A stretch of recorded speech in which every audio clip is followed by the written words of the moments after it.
waancaa addunyaa bara 2026 qopheessitoonni biyyoota sadiin yeroo jalqabaatiif dorgomamu waggaa 96 gidduuttiin US Ameerikaa, Meeksikoo fi Kaanaadaan waluudhaan qopheessan boru irraa eegaluudhaan guyyoota 39f dorgomamaa kan turu ta'a. Kana dura biyyoota lamadha kan waliin qopheessan yeroo tokko qofadha. Jaapaanii fi Kooriyaa kibbaa kan waliin qopheessanidha. Sanaan alattiin biyyoonni waluudhaan qopheessaniin beekani. Amma garuu waancaa addunyaa kanaan biyyoota sadiidha kan waliin qopheessu. Borummoota babaninsaatiin Meeksikootiin Meksikoon Afrikaa kibbaa waliin kan taphatu ta'a. Staadiyeemiin Azteekaa Meeksikoo jiru waancaa addunyaa yeroo sadi keessummeessuudhaan riikaardii kan qabatu ta'a. Kana dura Meksikoon waancaa addunyaa yeroo lama yeroo qopheessitu staadiyeemiin kun waancaa sana qopheessee jira. Akkuma addunyaatti iyyuu garuu bifa kanaan qophaa'een beeku. Baay'inni hirmaattota 48tti ol dabalee jira Afrikaarraa. Kana dura biyyoota 5 turan kan hirmaatanii gara 10tti bal'atee jira. Riippaabilikni Dimokiraatawaa Koongoo mo'atanii darbuun injifachuu isheetiin dabalatee jechuudha. Taphattoonni arguudhaaf hawwiin waancaa addunyaatiin yeroo hundayyuu osoo argine jennu kanneen akka Roonaaldoo, Meesii, Moodiriich inni kun waancaa isaanii addunyaa kan xumuraa ta'uudha kan danda'u. Maalumaaf iyyuu garuu waancaan addunyaa kun borurraa eegaluudhaan kan eegalu. Fiifaan garuu waancaa addunyaa bara 2026 kana to'achuu hin dandeenye shife mormii guddaan akka guutuu addunyaattiin irratti heddummachaa jira. Dhimma tokko qofa kaasnee haa eegallu. Abbaan murtee lammii Somaaliyaa Omar Artan waancaa addunyaa kana abbootii murtee dursan 52 keessaa tokko ture. Haa ta'u malee garuu gara US Ameerikaa yeroo imalu dhorkamee jira. Miami ga'uudhaan Miami achi deebi'ee jira. Afgaaffiin sa'aatii 11 fi kan taasifameef abbaa murtee kanaaf abbaa murtee lammii Somaaliyaa jalqabaa ture. Isaaf abjuu isaati jechuun ni danda'ama. Waancaa addunyaa kanarrattiin hirmaachuun kana dura Champions League Afrikaa tapha xumuraa bara 2025 Pyramid Mamelodi Sundowns waliin taphachuudhaan Pyramid injifate. Abbaa murtee tapha deebii xumuraa sana durseedha. Waancaa addunyaa umurii 20 gadi Chiiliin qopheessite tapha sadarkaa sadaffaa abbaa murtee durseedha. Waancaa Afrikaatiin taphoota ramaddii dursee jira. Ta'us garuu amma sadarkaan inni irratti argamu kan abbootii murtee Afrikaa keessaa sadarkaa jalqabaa irratti kan argaman ta'us garuu Ameerikaa seenuun isaaf eeyyamamaan turre. Inni kun mormii hedduu kaasee jira. Kana dura gaazexeessitoonni, taphattoonni, abbootiin murtee, dursitoonni akkasuma namoonni garaagaraa Ameerikaa akkan seenne dhorkamanii turani. Amma abbaa murteetti darbee jira. Inni kun waancaa addunyaa gaarii akka hin taane taasisuu danda'a jedhama. Yaan raayit dabalatee taphattoonni kubbaa miilaa duraanii kan kubbaa miilaa dhaabanii waa'ee kana qeeqaniiru. Kubbaa miilaa yookaan waancaa addunyaa bara kana taphattoota dhoorkin taphattootarraa miseensota taphattoota gareetirraa akkasuma deeggartootarraa eegalee amma abbaa murtee sara gidduutti irra geeraa jechuudhaan abbaa murtee malee taphatamaa waancaan addunyaa tariiti. Kan kaleessaa sun baay'ee isa akka dhuunfaa nama kanaattis gaafa ilaaltu waancaa dorgommii guddaa addunyaa dorgommiin kubbaa miilaa taphataa warra Norway tokko garee biyyaalessaa waa'ee waancaa addunyaa kana ilaalchisee waa'ee haala qilleensaa amma Ameerikaa keessa jirus ilaalchisee dorgommiin kun ga'uudhaan dura ji'a tokkoon dura dubbatee ture. Yeroo kanatti addunyaa takkitti waliin nuti qabnu kubbaa miilaa qofaa. Inni kun qoqqoodamteerti.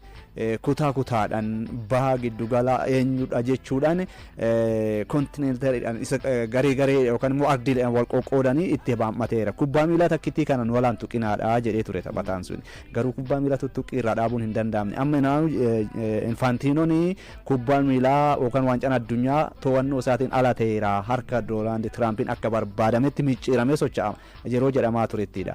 Namni kun dargaggeessa abbaa murtee kun waancaa addunyaa kana haasaa inni afgaaffii inni erga achi deebisanii taasise akkuma taphataan garee biyyaalessaaf taphachuu garee biyyaalessaaf gaafa taphatamu waancaa addunyaa irratti hirmaachuun abjuu taphattoota kamiitiyyuu qaamaan achitti argamu mataasaa deeggaraan dirree seenee taphatan daawwachuu mataasaa abjuudha. Abjuusaa kana karaatti hambisan. Biyyoota akka Somaaliyaatiif waancaa addunyaa irratti argamuun kubbaa miilaa taphachuudhaan waan yaadamu miti. Itoophiyaan iyyuu sana gochuu hin dandeenye. Inni abbaan murtee jalqabaa lammii Somaaliyaa ta'a ture. Sila karaatti abjuusaa hambiseera Doonaald Tiraamp. Abjuu dhaloota akkasii gaafa hambiftu dhuguma waancaan addunyaa iddoo tokkummaati dhaadannoo Jaan Infaantinoon taphoota waancaa addunyaa kana ilaalchisanii bara dorgommii kana dhiyaachuun dura yeroo garaagaraatti dubbatan waancaa addunyaa isa guddaa seenaa keessatti dorgommii baay'ee hirmaachisaa seenaa addunyaa keessatti dorgommii isa baay'ee miidhagu dorgommii addilee hunda giddu galeessa godhatee isa tokkoomsu jechaadha kan isaan turan. Garuu tokkummaa waancaa addunyaa kanarratti ammoo qabatamaan hin jiru jedhu xiinxaltoonni. Sababni isaa Tiraamp waancaan addunyaadhaa kun 2017 yeroo Tiraamp Ameerikaa yeroo jalqabaan dursaa turetti waa'ee qoqqobbiin biyyoota baay'inaan amantii waan musliimaa keessatti hirmaatan biyyoota ba'a giddu galeessa biyyoota Afrikaas muraasa irratti qoqqobbiiwwan inni kaa'aa ture biyyoota jaara gaafa qoqqobbii kaa'u haala kanaan Ameerikaan waancaa addunyaa 2026 kana qopheessuudhaaf argachuudhaaf gaafii keessa yaalaa galuu danda'a kun dambii fi fadhaa hin cabsaa keessa hin jiru jedhee ture garuu qabatamaan waan ofii jedhe ammoo gocha biraatiin mul'isaa rakkanni ture kanaan dura ni yaadatta saamii waancaa addunyaa Kaataar qopheessiteenii jedhu xiinxaltoonni sababni amma Ameerikaan waancaa addunyaa kana biyyoonni sadeen kun qopheessanii fi waancaa addunyaa Kaataar qopheessite akkamiin qeeqamaa ture qeeqni suni garuu immoo Kaataar maal argatte isa jedhu sanii fi Infaantinoon achi keessatti gahee guddaa baateeya hariiroon inni hooggantoota biyyoota kanneen waliin qabu kubbaa miilaatirraa gara siyaasatitti kan fuulleeffate fakkaataa jedhu yeroos haalli baay'ee giddu galeessaa keessumattuu biyyoota akka Kaataar keessatti mirga namoomaa irratti ta'aa ture baay'ee dhiibbaa namarratti geessisaa akka turan himamaadha ture biyyoota Ameerikaadhaa yoo fudhatte amma Tiraamp maal hojjetaa jira hojjete Veenzuweelaa kaasuu dandeessaa Meeksikoo keessatti haalli nageenyaa jiru kaasuu dandeessaa Ameerikuma dhuma keessatti qaamoleen hidhata yeroo garaagaraatitti nama yeroo itti miidhaan godaantota wal qabatee mirgi isaanii yeroo sarbamutti Tiraamp waancaa addunyaa kana gara Ameerikaa akka dhufu kan barbaadeef maqaa kana dorgommii guddaa kanan ofirraa dhiquufi kan isaan jedhan kana duuba immoo Doonaald Tiraampitu harka isaatii qaba jedhu inni kun ammoo qabatamaan kan ilaaltu yoo ta'e dhugaa fakkaata waancaa addunyaati kan hirmaataadhaaf deeman kubbaa miilatti kan taphachuu deeman dirree keessatti dullaa qabatanii yookaan sibiila qabatanii dhukaasa qabatanii miti dirree kan seenan to'annoon akkuma jedhu ta'ee garuu qoqqobbiin Tiraamp daangaa kan darbe fakkaata dhugaa dubbachuu seenaadhuma waancaa addunyaatiin iyyuu biyyi waancaa addunyaa keessummeessitu biyya waancaa addunyaa irratti hirmaattu waliin lola keessa seenteen beektu amma kaleessa BBC irratti waa ilaalaan ture. Tiraamp mataan isaanii kan dubbatan bakka Hormuz ulaa Hormuz irrattiin helikoophtarri keenya haleellamtee jirti kanaaf immoo deebii ni kenninaa jedha. Gaafa kana immoo warri Iraan achi jiran maaltu dhaga'ama? Isaan jalqabayyuu sodaachuudhaan bakki buufata isaanii walakkaa Ameerikaa osoo hin ta'in gara daangaa Meeksikoottidha kan isaan buufata isaanii godhatan. Kuni sodaa jirurraa kan ka'edha. Taphataan Iraan waancaa addunyaa irratti hirmaachuudhaaf imalaa ture hanga dhorkamutti ga'ee jira. Deeggartoonni Iraan tikeettii dhoowwatamaniiru. Dhorkamanii jiru. Kan Iraan qofa miti deeggartootaan wal qabate akka guutuu idil addunyaattiin viizaa argachuun baay'ee rakkisaa ta'ee jira. Amma lammii Somaaliyaa abbaa murtee Omar Artan kaasaa turre viizaa qulqulluu qaba seera qaba waraqaa guutuu qaba barreeffama guutuu qaba FIFA irraadha kan ergamee dorgommii sana taphachiisu kanaaf namoota akkasii kan hin seensisne yoo ta'e akkamittiin waancaan addunyaa gaggeeffamuu danda'a. Inni kun Jaan Infaantinoon akkuma tuyyuu kaaste hojii gaarii bara kana waancaa addunyaatiin akka hin hojjenne kan namatti mul'isudha. Yeroo ramaddiin carraa waancaa addunyaa kuni ba'u badhaasa tokko kennanii turan badhaasa nageenyaa jalqabaa jechuudhaan Doonaald Tiraampiif kan isaan kennan inni kun baay'ee mormisiisee ture yeroo sanatti ni yaadatta guyyoota muraasaan booda Tiraamp sana booda maal godhanii Nicolas Maduro pirezidaantii Veenzuweelaa gara Ameerikaa geessuudhaan ugguranii achittiin hidhanii turan guyyoota muraasaan booda maal godhanii US Ameerikaan Israa'el irra goruudhaan Iraan waliin waraana keessa seente 2017 biyyoonni musliimaa torba gara Ameerikaa kan seenne gaafa dhorkan Soomaaliyaan keessa turte arrabbaan murtee kun sanaaf saaxilamaa ta'eera jechuun ni danda'ama. Odola Giriinlaandis ni fudhannaa jechaa ture Tiraamp ergasuma. Wantoota hedduun isaan kaasaatiin turan mormii kan kaasuudhaan maalumaaf iyyuu garuu kana gidduu taa'uudhaan waancaan addunyaa kana kun kan geggeeffamudha kan ta'u 2023 waancaan addunyaa umurii 20 gadi gaafa geggeeffamu Indooneeziyaa ture jalqaba keessummeessuudhaaf kan turte ta'us garuu Israa'el buufata ishee Indooneeziyaa godhachuu hin dandeessu gara Indooneeziyaa seenuu hin dandeessu jedhamnaan maal godhe Jaan Infaantinoon bakka jijjiire amma kana jechuun amma Israa'elii fi US Ameerikaa michuudha dabalataan waancaan addunyaa achittidha kan gaggeeffamu gaafa Israa'el faa dhorkaman waancaan addunyaa biyyoota biraarraa hin fuudhama gaafa biyyoota biroo garuu biyyoonni akka Iraan immoo gara Ameerikaa deemuudhaan dirqama taphachuu qabu kana jechuun baay'ee yaaddeessaadha amma haalli fiifaan keessatti argamu maalumaafiyyuu kana keessa taa'uudhaan taphatamuun hin oolu guyyaa boruu ni eegara garuu gatiin tikeetii seensa istaadeemii baay'ee qaala'eeti kan jiru keessumattuu deeggartoonni jiranii garuu immoo qaala'eeti kan jiru Kaataaritti taphni xumuraa gaafa taphatamu shifee tapha xumuraatiif deeggaraan tokko dirree seenee ilaaluudhaaf $1,600 kaffala ture amma tapha kanaan dhibbantaa 20 ol dabaluudhaan tapha xumuraa kan hordofuu barbaadu guyyaa 40 booda jechuudha $32,970 kan kaffalu hammam jecha meeqan akka inni dabale ifatti kan agarsiisu kana qofaa miti amma tikkeettoomti ittiin haalli isaan ittiin argatan ati kan biyyoota gara garaatti irraa imalanii miti jiraattonni Ameerikaa akka barbaadanitti tikkeettii tapha isaaniif ta'u bitatanii ilaaluu hin danda'an qaala'insi tikkeettidha hammam tapha ramaddiitirraa inni xinnaan $200 eegalee hanga tapha ramaddiiti tapha waancaati miti amma inni sun tapha ramaddii hanga $13,000 kan inni ga'u teessoo jalqabaatirra nama ta'u sadarkaa sadiitti qoodamee jalqabaa saniin booda ammoo iddoo fagoorraa tapha akka laaluu dandeessutti akkaataa saniin qoqqoodamanii gatiin tikkeetti isuma sanummoo argachuudhaaf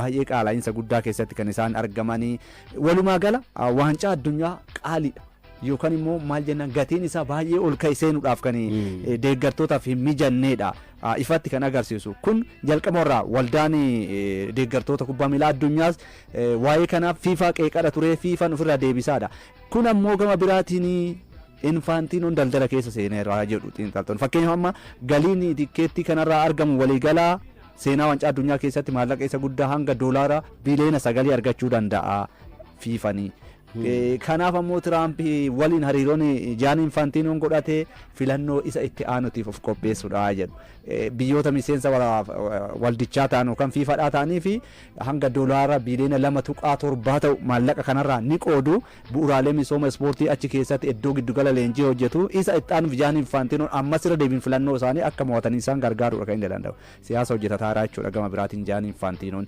deeggartoota kubbaa miilaa immoo jaalala kubbaa miilaatirraa qabaniin fageessadha jira kubbaa miilaa hiyyeessi dureessa kan hunduu jaalata gita sanaan madaaluun dhiyaachuu qaba ture tikkeettiin kun immoo hin taane walumaa gala kanaaf Tiraamp gama biraatiin dhiibbaa gochaa jiru Infantinoonis isa jalatti kooluu galee filannoo isaatiif haala mijeeffataa jechuudha waancaa addunyaa irratti kanaaf kan ragaaleen jiran kan ifatti agarsiisudha fakkeenyaaf waa'ee abbaa murtee kana dubbate abbaa murtee kana FIFAn beekamtii kennee fi bakka jirutti maaliif nama seera qabeessa kana dhoowwama gaafa jedhu daangaa biyyoota seensisuuf baasuu nuti keessaa harka hin qabnu jedha FIFAn kan inni baase abbaa murtee garuu kan akka tapha dursuu ramade FIFAdha kan kana murteesse wantoota kanaan dabalata haalli qilleensaa hosaamii asumatti haalli ho'a qilleensaa gama biraatiin waancaa addunyaa kanaaf jireenya lubbuu namaatiif miidhaa qaba jedhu saayintistoonni qorannoo gaggeessanii FIFA wadhee dhiyeessaniiru keessumattuu magaalota 16 dorgommii kana qopheessan keessaa 14 haalli qilleensa isaanii teempirichaar isaanii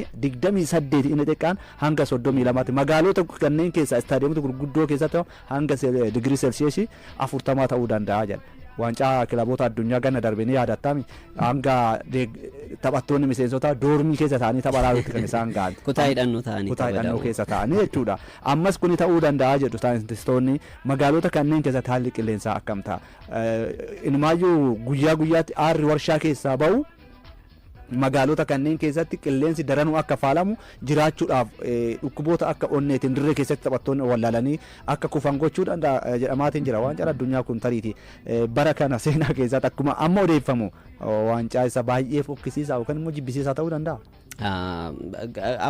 Tapharrattiin sana kan ta'uun fakkaatu amma taphni gaafa eegalu biyyoota 48 waan ta'eef biyyoonni jajjaboon kanneen akka Spain, France, England, Argentina, Portugal, Brazil, German kan jedhaman Netherland biyyoota xixiqqoo kanneen akka Cape Verde Curaçao, Haiti biyyoota kanneen hanga goolii 10-0 injifachuu danda'u inni kun tapha bashannansiisaa ta'uu danda'a garuu haala kam keessa ta'anii taphatu kan jedhu kan eegamudha maalumaaf iyyuu garuu waancaan addunyaa kun gaafa xumuramu eenyutuun shaampiyoonii ta'uu danda'a Argentina turra deebi'amoo England waggaa 66 booda argattimoo France bara 2018 booda shaampiyoonii taatimoo Spain bara 2010 booda shaampiyoonii taatimoo shaampiyoonii haaraa nutti agarsiisa kan jedhu kan eeggamudha. Optaan dhibbantaa 15.9 Spain kennee jira. France ittaantee argamti. England, Argentina, Portugal, Brazil, Germany, Netherlands, Norway, Belgium jechuudhaan hanga 10tti kaa'ee jira. Ati eenyu tilmaamta shafee? Ani kan optaa kanaan tarii kubbaa miilaa keessatti hin beekamu. Keessumattuu wantoota akka waancaa addunyaa kana keessatti ulfaataadha. Akka jiruun amma tilmaamichi sirriitti kan dhiyaatudha. Taphattoota qabaniin ammoo ani Firaansaan tilmaame gama kootini. Tarii sadarkuma sana keessa lammaffaa fi tokkoffaa walitti dhiyoodha waan ta'eef itti ani immoo Poortugaalaan tilmaama faallaa kana. Shanaffaa irra jirti. Poortugaal sadarkaa shanaffaarra kaa'ee jira. Ani naannoo lammaffaatti tilmaama. France shaampiyoonii ta'uu akka dandeessu kan namatti agarsiisudha. Bara 2018 shaampiyooniidha. Kaataarittiin xumuraaf ga'uudhaan Arjentiinaadhaan waancaa kan dhabde tapha diraamaadhaan guutamee fi tapha baay'ee bareedaa waggoota 96 darban keessattiin waancaa addunyaatiin tapha xumuraa akkasii agarsiiseen beeku. Waancaan addunyaa tapha sanaan Kylian Mbappé haatirikii hojjechuudhaan waancaa kan dhabe seenaa keessatti ta'een beeku. Maalumaaf iyyuu garuu dhaloonni ammaa kun immoo France keessattiin taphattoonni tarii mudhii isaanii irrattiin yookiin immoo sarara gidduu irrattiin hanqinni taphattootaa qaban sadarkaa lammaffaarra kan teessise fakkaata malee sadarkaa fuulduraa irratti sarara fuulduraa irrattiin Desiree Doué, Ousmane Dembélé waliin Paris Saint-Germain keessattiin akkaataan ittiin dabarsan ni beekama. Olisen German Bundesliga keessattiin Bayern Munichiif taphataa akkamii akka ta'e dheengaddallee tapha Ireland kaabaa waliin taphataniin ga'umsi inni mul'isee fi haatrikiin inni hojjete amma qabdii kan kenne fakkaata waancaa addunyaa kanarrattiin maal mul'isu akka danda'uuf sanaan alattiin Kylian Mbappé qabu. Sarara gidduu isaanii Tchouaméni fi Rabiot qofadha kan qabu. Kanaan alattiin ittisni isaanii amma Upamecano fi Salibaadhaan kan qindaa'u. Salibaan taphataa akkamii akka ta'e ni beekama. Upamecanoon garuu dheengaddayyuu dogongora hojjeteeni gooliin tokko kan irratti gale. Raayimaa Konaatee jechaani ture girmaa kanaan dura. yaa Konateen garee kana keessa taphataa jiru kan biraadha garuu France shaampiyoonii ta'uudhaaf tilmaama guddaadha. Anaafis akka koottis ani tilmaama kanan kennu France fi maalumaaf iyyuu waltajjii marii keenya kanumaan xumuruudhaaf kan dirqamnu Real Madrid Julian Alvarez mallatteessifachuudhaaf paawundi miliyoona 130 dhiyeessee jira. Florentino Perez erga pirezidaantii kilabichaa ta'aniin booda taphataa cimaa addunyaa keessaa tokko kilaba kanattiin Galacticoottiin makanna taphataa 14ffaa Galacticoodhaaf ani mallatteessisu jira jechuudhaan eeranii turanii inni Julian Alvarez ta'ee jira. Ta'us garuu Atletico Madrid hin gurguru jechuudhaan didee jira. Gara fuulduraatti maaltu ta'uu danda'a kan jedhu kan eeggamudha.